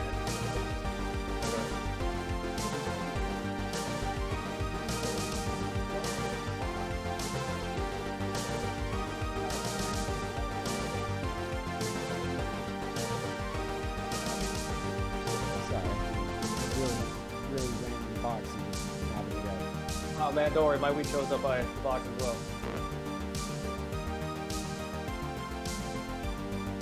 I'm in Canada, I can say that. You got one, I can say that too. Oh yeah, that's true, yeah, oh yeah. So, did you ever think of like how your melodies mesh together throughout the entirety of it? Well, no, okay, it's like that one is like, I assume you're done with songs, I'm not one. Oh, okay, like the, sorry, I'll let you. If you want. Always.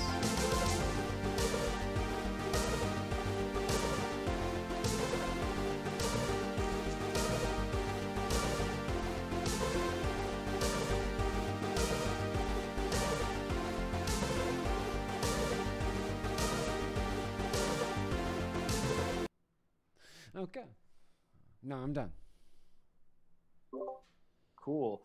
The yeah, so I'll talk about that one. Is that one is like it's to fit in with okay, so like I don't know if you got like a bit of a Pirates of the Caribbean vibe or something from that. Like that's those driving melodies are there for a specific reason. And again, the songs I've done it's still like a work in progress. I just wanted to show you kind of what I'm working on, so you can get a bit of insight on what I'm doing. But the reason why I showed you that one is because that kind of fits into my, now I've decided what to do with it specifically, but it fits into my concept piece because it is, like, I don't know, I just like the idea of putting space pirates in the fucking, you know what I mean? Just, yeah, absolutely. You know what I mean? Can you imagine how cool that, like, what a cool synthwave picture that would be? Just like, you know, like a pirate ship in space with like all the synthwave aesthetics and stuff. So I guess I'm kind of, that song is kind of like, that. You know how some authors like write books, they have like the cover and the title, then they write the book. That's kind of what I did with that song. I was like, I had like the idea for an aesthetic, and then I was like, okay, that kind of inspired the melodies like those competing melodies, I imagine, is what you're referring to. So, well, so you're saying the melody, you're going for more of that kind of the Pirates of the Caribbean and Caribbean, however anybody wants to say it, or kind of like that kind of style, right? Yes, Um, with like a synthwave twist. with a synthwave twist. Have you ever messed with swing, like swing tempo, on your melodies? Because that's really heavily what those kind of melodies from the Pirates of the Caribbean, that kind of style, like heavily depends on, is that swing style melody.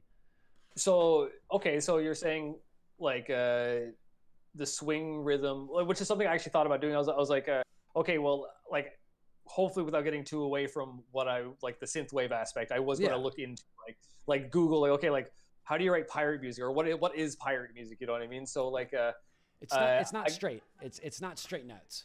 It doesn't give a pirate feel. So if you're going for a pirate feel, like you might want to like workshop just try swingy stuff. Like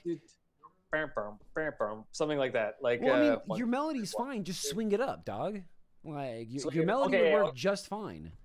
I'll like that. I appreciate the suggestion. I think that's probably honestly what I was going to end up doing anyways with my pirate research. If you say that's what the pirates do, then I shall do as the pirates do. That's what I've seen. I mean, you should definitely do your own research, but No. Hey, you changed your name again on Twitch. Yeah, I did, Hecka. I'm sorry. Whose song is this? It's Sanitizers. The Kid LA Brat. We're listening to a couple unreleased jams as part of the last segment in our interview, what we call Judge That Beat, which is cool because there we go. Oh, perfect. Oh, duh. I'm glad you actually said something because now we can actually shout you out to some degree. Yeah. Let me see. Yeah. It should just be twitch.tv/boom. I put a space somehow. That's great. But that's it. But yeah, this is this gentleman's music, and it's been freaking super fun to listen to. Yeah, so definitely do the research, because I don't know if that's all that is, but like when I think about pirate music, I think of that dun do dun do down ba da ba da bum ba dum doodle doodle, like that swingy kind of like I want to kind of like river dance to this kind of shit. Were you ever like were you like a Nintendo kid back in the day at all, or were you like a okay, good. So did you play like Banjo-Kazooie? Of course. Like okay, so like my favorite game. Well, me too, man. Okay, like so we're from the same era, I think. So like Banjo-Kazooie, the music from that those games actually kind of influenced a lot of songs I wrote, and like there was like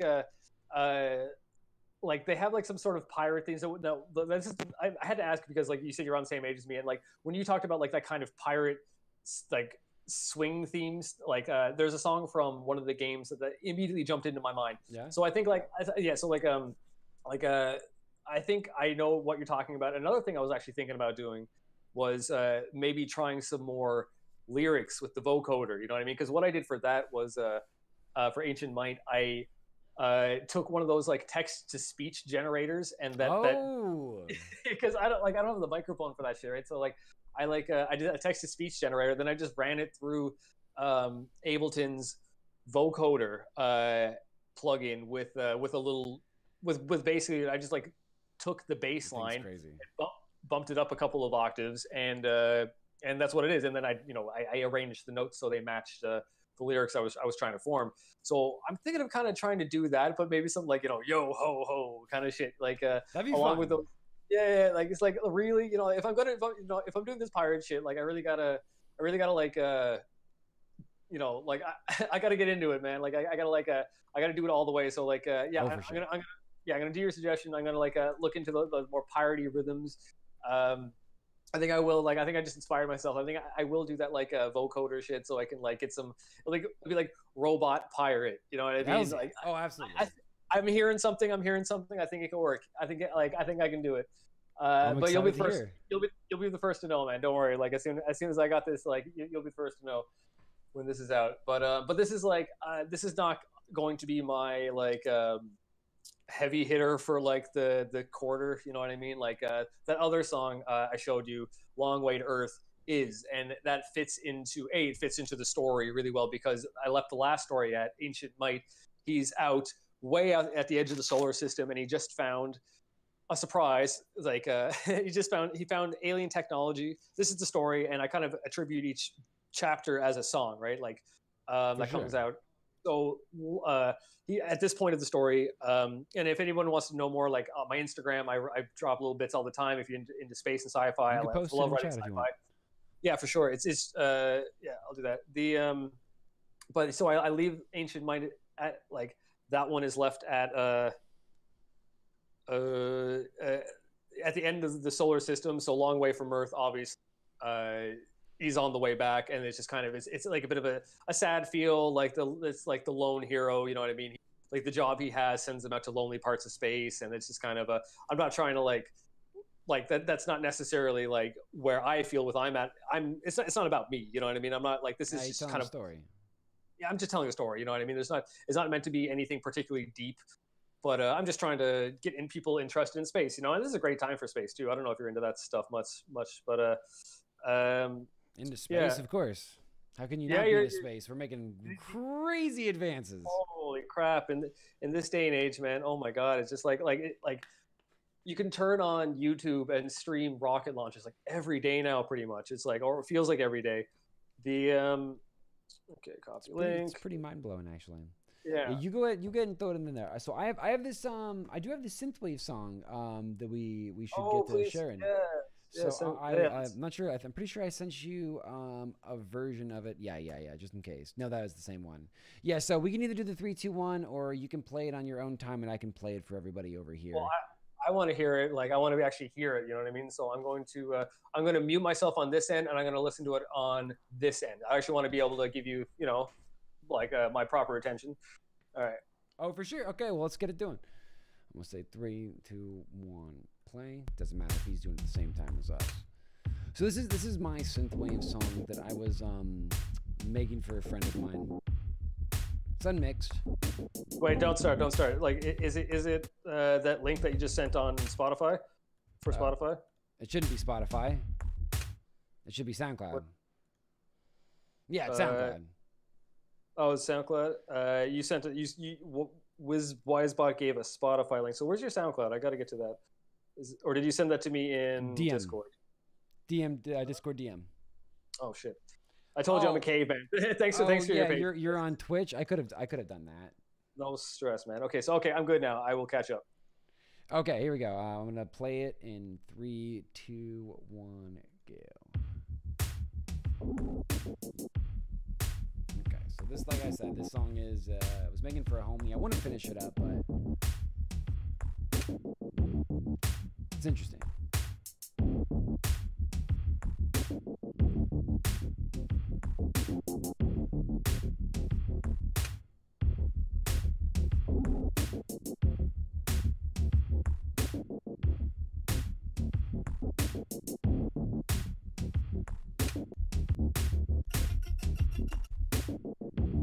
Forgot how long this takes.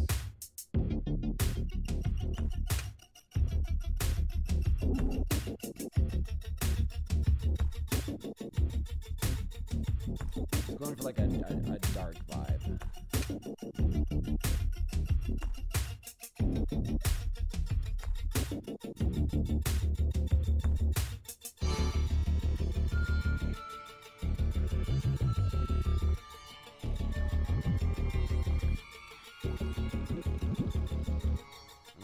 Fucking bass though.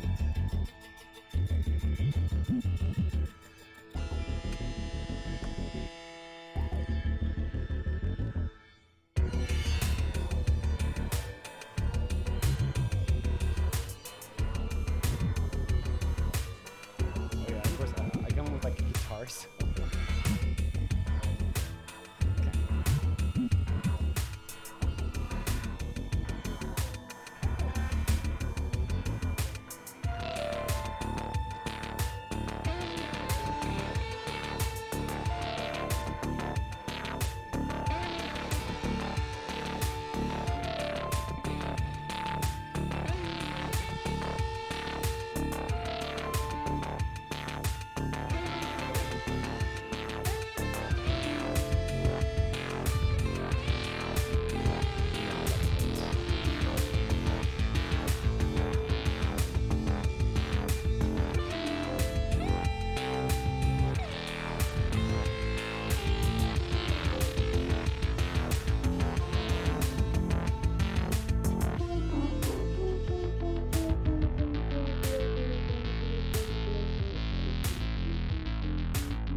those sounds are really cool though.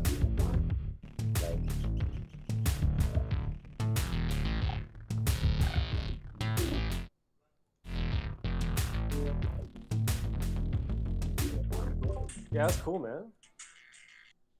It's, Here. It's something. Big Chungus Bakes make a return. Yeah, that Yeah. was my attempt. It's synthwave with some guitar. That's like that also touches on like I think when you and I were first talking on Submit Hub, you remember like some I think it's like a geez, I don't know if I sent you a channel or what, like but it was like EBSM music. Have you heard of that? Like it's kind of like it's like a bit of a new phenomenon. Like it's really it's kind of like just like a really dark cyberpunky version of synthwave. You know what I mean? Like I wouldn't have been into like that personally, but so I don't know. I would have found it. well, I don't know. Like, well, okay, maybe I'm doing a poor job describing it, but the like we'll talk about it after. But like that's well, no, that's like just like that those genres of music are not genres of music that I go on. Like synthwave is not is something that I have respect for, but not something that I'd go out of my way to listen to. You know what I mean? Oh, so I hear it. No, oh, for sure. Like the reason why I say this is I think this, if like I mean like you said you do this for fun, but I know you're just saying you do that for fun, but if you were to go in this direction, I actually can, or I know where this would fit in. You know what I mean? Like there's I can think of some YouTube channels and stuff. EBSM, like those. It's got that like you like that gritty, like the heavy bass, industrial style drums. You know what I mean? Like the definitely. Yeah, for sure. So like, yeah, like that's anyways, but yeah, like cool tune, man. Like so I guess you're like me, just always pumping something out. My God. I was like, I go through my modes where like I'll pump out a bunch of stuff, and then like lately I've kind of been taking a step back, and I've been thinking to myself, man, like I really every song that I've been making and every song that I've put out lately is just, it's been such an emotional journey. And like you've been saying that yourself. And that's just kind of like where we're at as new people who are releasing music. You know, Sam out here knows exactly that feeling as well. We're all people on this crazy journey, and every time we put something out, it's like, damn, man, if only like my last release sounded that good too. If only my last release was that cool as well. And it's Oh my this God, beautiful fucking, you know, avalanche like, experience. That's never gonna happen though. Like we're never gonna like be happy with it, because it's like once I learned, like every time you do something, like you get a little bit better. Yep. And like so you're always going to be better than the product you just made. You know what I mean? Hopefully. So it's like, yeah, I mean, like ideally, as long as you're learning and all that. So yeah, you just yeah, for sure. Like stuff that I could have sworn that I would be super happy with. But then there's like a weird paradox. Like if I give it enough time, then I'm like, you know what, I was pretty good back then. You know what I mean? Like if if I heard my old anything that I like dig up by accident from like my teenage days, because like I was doing that garage band shit, or like playing with any of those bands, like I'm just like, you know what, I was pretty deadly for a teenager. You know what I mean? Like I was pretty good. But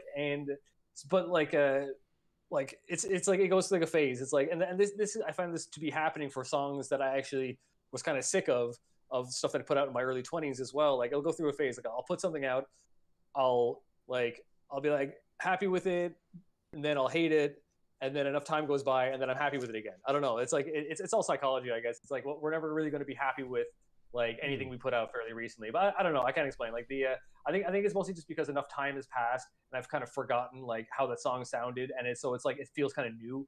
You know what I mean? So like if like I don't know if like how long have you? I know this is supposed to be about me. I'm asking a lot of questions about you, but just for my own context, like how long have you been writing music, for example?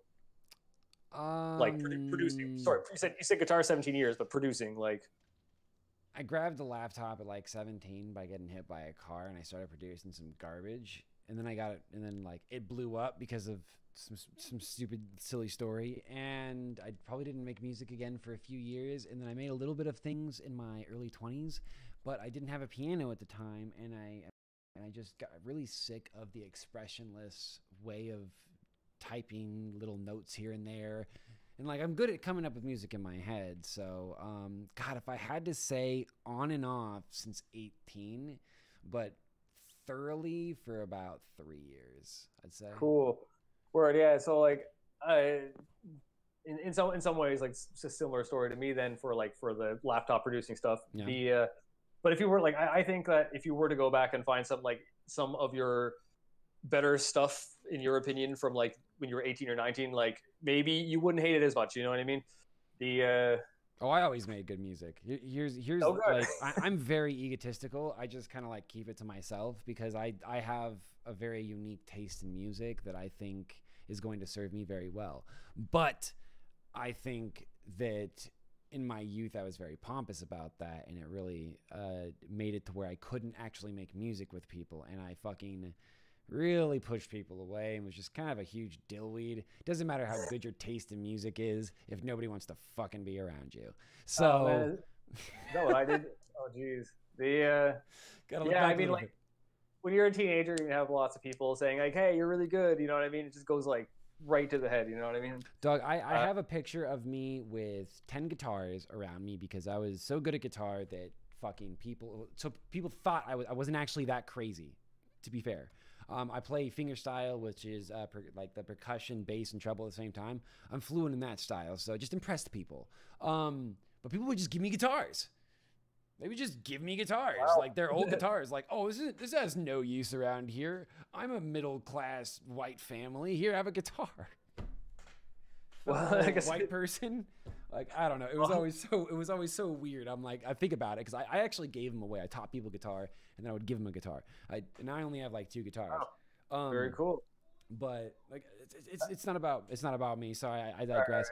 Right. I hate to actually cut this, but we're borderline exactly my cutoff time, about an hour and 45. Wow, that happened fucking quick. I think this was the quickest one so far. It's kind of crazy. Yeah, man. Yeah, I had a good time, man. I'm glad you had a lot to say, and I'm sure we can get into like more of these stories. This is not going to be the last time we talk.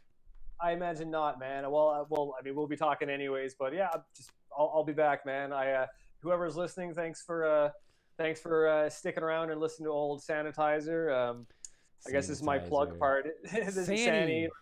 Well, like honestly, I'm like leaning towards like eventually maybe just kind of going with Sani, just like changing all the branding to Sani, like SANI, because it's fun to say. It is. It just rolls off the tongue. You know what I mean? People say that, and like it's you're not like lots of people like independently have called me that now. So it's starting to become a thing. But I guess the full name though. Not to cut you off. Not to cut you off, but you need the full name. What do you mean? You need to keep it Sanityzer. Just everybody out there gets shorthanded, and the shorthand is what makes it cute. So, in my opinion. So like having the Sanityzer is what makes Sani special. If it were to be just Sani, it wouldn't be as special. Yeah, and also Sanityzer will look better in branding. It does. I like that. Yeah, because nobody like there's like one like weird sanitizer company called Sanityzer. That's it. Oh, this spells it like you? Yeah, only spelled like me. It was an open road, man. Like everything was just like besides Instagram, everything was just like Sanityzer. Yeah, here you go, man. Nobody spells it like that. So it was pretty good. But yeah, so like it's anyone in the audience, like obviously you can see it in the chat, but it's Sanityzer with a Y instead of one of the I's. Can you give me your Spotify link, dog? Post that in the chat. Get like a real good link. Actually, I got that. Keep talking. I got okay, you. Appreciate it, man. Like but if people were to go to my Instagram as well, like that has links and stuff as well. But yeah, so like I appreciate it. Pop that Spotify in there. So I'm on all the major platforms, Spotify, Apple Music, and all that, which I kind of hate, but you know, it's just how it is. You know, do you get plays on Apple Music? I got no fucking plays. I got Shazams from Russia though. Oh yeah, that's pretty cool, man. I don't know if I haven't even checked Shazam. I'm on it, but I'm just like, you know what? Who the fuck? Like, but you never know. Like, I should be looking into that shit. It's just funny, cool. Dude. Like, it's neat, right? Congrats, man. That's what a milestone, man. It's weird. Cool. Like, where was my song playing for someone to Shazam it, dude? I bet you someone Shazammed your song. You pump them out, dude. Somebody's gonna fucking Shazam it somewhere. Well, my stats tell me Russia is actually a pretty good country for me as well. Oh so yeah. Maybe, yes, man. Like it's been going pretty well. But yeah, anyone watching, like, and to answer your question, I don't know if I got that many on Apple Music, a couple, but like Right. that's just like that's pretty much everyone's number, like second place. It's like Spotify, then followed by Apple Music. But I'm also on Bandcamp, which I'm trying to be more active on. I give away my EPs for free for now. Like eventually, I'm gonna start charging, but it's pay what you can. Like Yeah. I don't feel I'm at a point right now to be like charging for my shit, but it's there if anyone wants it. I'm also on SoundCloud. I post my demos, and Instagram, where I tell my stories, and I do my best to post pictures that are relation to my stories, and they're sci-fi, space opera-esque stories, and I do my best. Oh no, you're under attack. The And I think that might be all for my plugs. I think. Oh no, I'm dumb. Like the Twitch. Like I'm on Twitch, and I'm going to be streaming after this actually.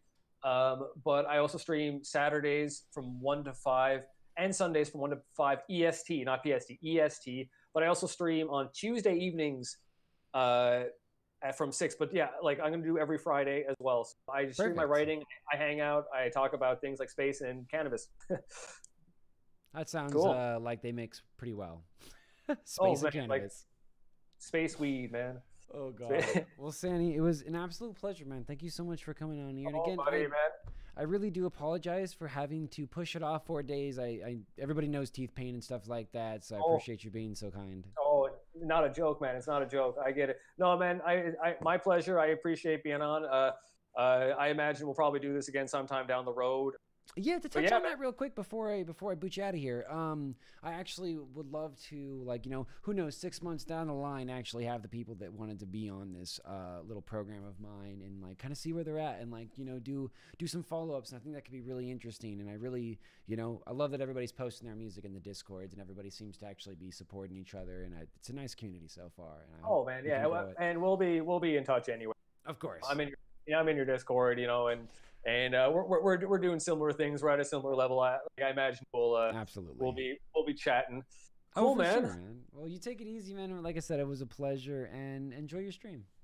Oh, I will, man. Take her easy, buddy.